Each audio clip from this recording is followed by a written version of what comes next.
79वां स्वतंत्रता दिवस, न्याय, स्वतंत्रता, समता और बंधुत्व संविधान के मूल्य।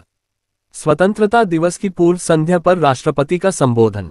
राष्ट्रपति द्रौपदी मुर्मू ने 79वें स्वतंत्रता दिवस की पूर्व संध्या पर राष्ट्र को संबोधित किया। इस दौरान उन्होंने कहा, हमारे द्वारा अपनाए गए संविधान की आधारशिला पर हमारे लोकतंत्र का भवन निर्मित हुआ है। हमने लोकतंत्र पर आधारित ऐसी संस्थाओं का निर्माण किया जिससे लोकतांत्रिक कार्यशैली को मजबूती मिली। हमारे लिए हमारा संविधान और हमारा लोकतंत्र सर्वोपरि है। इस दौरान राष्ट्रपति ने कहा कि भारत भूमि विश्व के प्राचीनतम गणराज्यों की धरती रही है। इसे लोकतंत्र की जननी कहना सर्वथा उचित है। हमारे द्वारा अपनाए गए संविधान की आधारशिला पर हमारे लोकतंत्र का भवन निर्मित हुआ है। हमने लोकतंत्र पर आधारित ऐसी संस्थाओं का निर्माण किया जिनसे लोकतांत्रिक कार्यशैली को मजबूती मिली। हमारे लिए हमारा संविधान और हमारा लोकतंत्र सर्वोपरि है। विभाजन की विभीषिका को न भूलें। राष्ट्रपति ने कहा, अतीत को देखते हुए हमें देश के विभाजन से हुई पीड़ा को कदापि नहीं भूलना चाहिए। आज हमने विभाजन विभीषिका स्मृति दिवस मनाया। विभाजन के कारण भयावह हिंसा देखी गई और लाखों लोगों को विस्थापित होने के लिए मजबूर किया गया। आज हम इतिहास की गलतियों के शिकार हुए लोगों को श्रद्धांजलि अर्पित करते हैं। न्याय, स्वतंत्रता, समता और बंधुत्व संविधान के 4 मूल्य। राष्ट्रपति मुर्मू ने आगे कहा, प्यारे देशवासियों, हमारे संविधान में ऐसे 4 मूल्यों का उल्लेख है जो हमारे लोकतंत्र को सुदृढ़ बनाए रखने वाले 4 स्तंभ हैं। ये मूल्य हैं न्याय, स्वतंत्रता, समता और बंधुत्व। ये हमारी सभ्यता के ऐसे सिद्धांत हैं जिन्हें हमने स्वाधीनता संग्राम के दौरान पुनः जीवंत बनाया। मेरा मानना है कि इन सभी मूल्यों के मूल में व्यक्ति की गरिमा की अवधारणा विद्यमान है। सभी समान, सबके साथ गरिमापूर्ण व्यवहार हो। राष्ट्रपति इस दौरान राष्ट्रपति ने कहा, प्रत्येक व्यक्ति समान है और सभी को यह अधिकार है कि उनके साथ गरिमापूर्ण व्यवहार हो। स्वास्थ्य सेवाओं और शिक्षा सुविधाओं तक सभी की समान पहुंच होनी चाहिए। सभी को समान अवसर मिलने चाहिए। जो लोग पारंपरिक व्यवस्था के कारण वंचित रह गए थे, उन्हें मदद की जरूरत थी। इन सिद्धांतों को सर्वोपरि रखते हुए हमने 1947 में एक नई यात्रा शुरू की। स्वाधीनता के समय घोर गरीबी से जूझ रहा था भारत। राष्ट्रपति ने भारत की आजादी का जिक्र करते हुए कहा कि विदेशी हुकूमत की लंबी अवधि के बाद स्वाधीनता के समय भारत घोर गरीबी से जूझ रहा था, लेकिन तब से अब तक के 78 वर्षों में हमने सभी क्षेत्रों में असाधारण प्रगति की है। भारत ने आत्मनिर्भर राष्ट्र बनने के मार्ग पर काफी दूरी तय कर ली है और प्रबल आत्मविश्वास के साथ आगे बढ़ता जा रहा है। आर्थिक क्षेत्र में हमारी उपलब्धियां साफ साफ देखी जा सकती हैं। भारत दुनिया की प्रमुख अर्थव्यवस्थाओं में सबसे तेजी से बढ़ने वाला देश।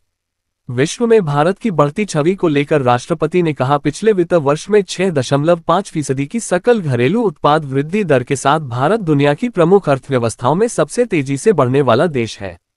वैश्विक अर्थव्यवस्था में व्याप्त समस्याओं के बावजूद घरेलू मांग में तेजी से वृद्धि हो रही है। मुद्रास्फीति पर नियंत्रण बना हुआ है।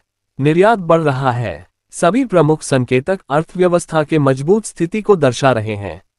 ये हमारे श्रमिक और किसान भाई बहनों की कड़ी मेहनत और समर्पण के साथ साथ सुविचारित सुधारों और कुशल आर्थिक प्रबंधन का परिणाम है।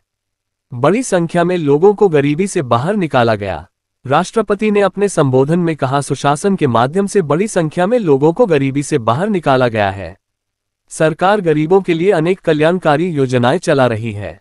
जो लोग गरीबी रेखा से ऊपर तो आ गए हैं लेकिन मजबूत स्थिति नहीं है, उनको भी ऐसी योजनाओं की सुरक्षा उपलब्ध है ताकि वे फिर से गरीबी रेखा से नीचे न चले जाएं।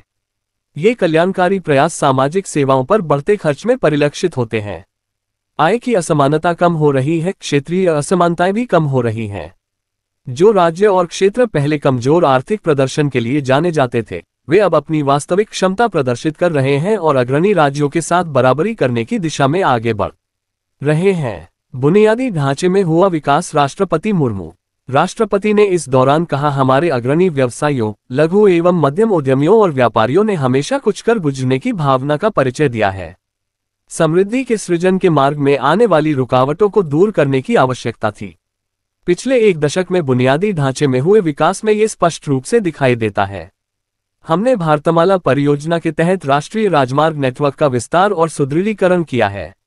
रेलवे ने भी नवाचार को प्रोत्साहन दिया है तथा नवीनतम तकनीकी से युक्त नए तरह की रेलगाड़ियों और डिब्बों का उपयोग किया जाने लगा है। कश्मीर घाटी में रेल संपर्क प्रमुख उपलब्धि। राष्ट्रपति इस दौरान राष्ट्रपति ने कश्मीर के विकास पर कहा कि कश्मीर घाटी में रेल संपर्क का शुभारंभ करना एक प्रमुख उपलब्धि है।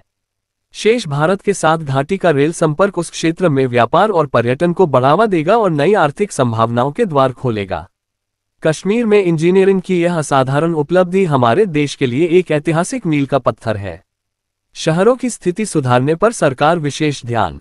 राष्ट्रपति ने कहा, देश में शहरीकरण तेज गति से हो रहा है, इसलिए शहरों की स्थिति सुधारने पर सरकार विशेष ध्यान दे रही है। शहरी परिवहन के प्रमुख क्षेत्र पर विशेष ध्यान देते हुए सरकार ने मेट्रो रेल सुविधाओं का विस्तार किया है। पिछले एक दशक के दौरान मेट्रो रेल सेवा की सुविधा से युक्त शहरों की संख्या कई गुना बढ़ गई है। शहरों का कायाकल्प और शहरी परिवर्तन के लिए अटल मिशन यानी अमृत ने ये सुनिश्चित किया है कि अधिक से अधिक घरों में नल से पानी की भरोसेमंद आपूर्ति हो और सीवेज कनेक्शन सुविधा उपलब्ध हो। हम क्रांतिकारी बदलाव देख रहे हैं। राष्ट्रपति स्वतंत्रता दिवस की पूर्व संध्या पर अपने संबोधन में राष्ट्रपति ने कहा, अपने तरह की विश्व की सबसे बड़ी स्वास्थ्य सेवा योजना आयुष्मान भारत के अंतर्गत कई कदम उठाए गए हैं। उन प्रयासों के परिणाम स्वरूप स्वास्थ्य सेवा के क्षेत्र में हम क्रांतिकारी बदलाव देख रहे हैं।